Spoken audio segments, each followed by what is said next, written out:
Welcome to the deep dive. Today we're getting into a really quite alarming case. It shows how something as simple as an online message, can spiral into serious cybercrime. Yeah, it's quite something. Our mission today is to sort of unpack this story about a cooperative bank employee.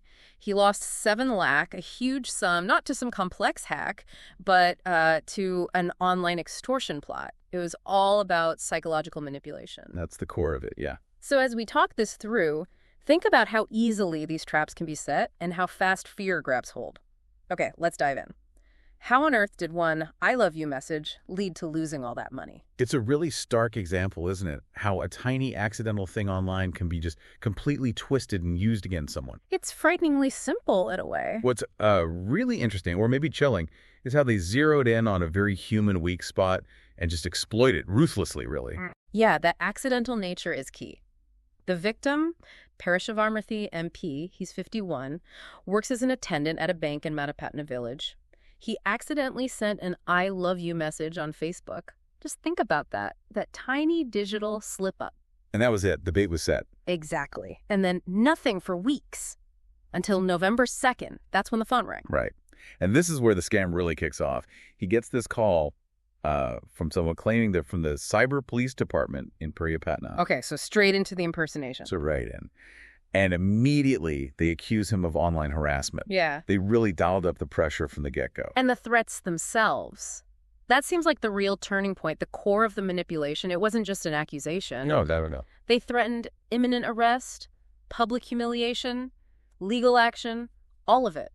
Unless he paid a bribe. Can you imagine getting that call? This supposed authority figure threatening to just ruin your life, your reputation. It taps right into that deep-seated fear of authority and social shame, doesn't it? That immediate deference we often show.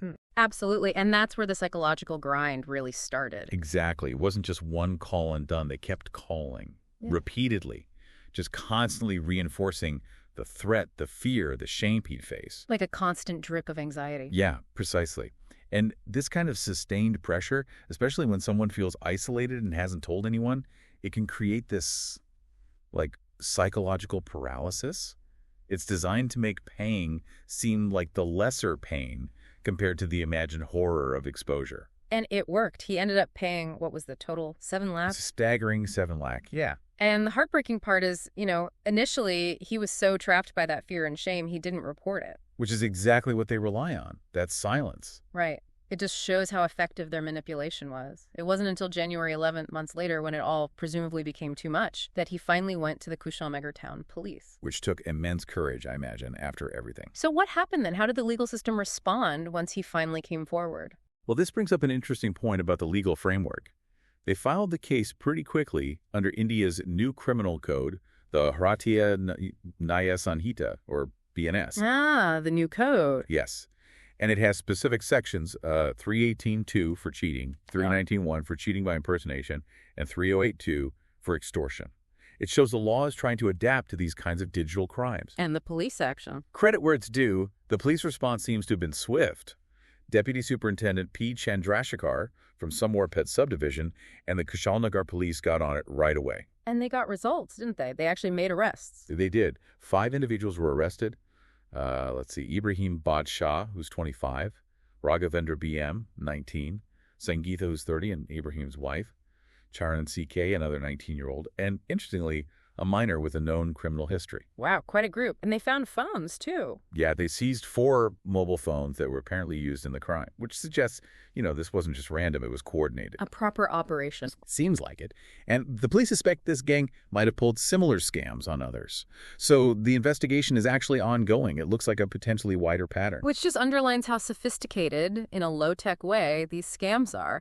They didn't need complex hacking skills. Not at all. They just skillfully played on social anxieties, that fear of authority we talked about. It was pure psychological warfare. It really makes you think, doesn't it? For you listening, how do we even navigate this digital world where trust or just the appearance of authority can be turned into a weapon? How can knowing about these psychological tactics be our first defense? That's the crucial question. It's about awareness, isn't it? Understanding the playbook. Yeah. And maybe a final thought to leave you with. What does the fact that this cyber police impersonation works so well actually tell us about how vulnerable we all might be to perceived authority, especially online. How do we build resilience against that?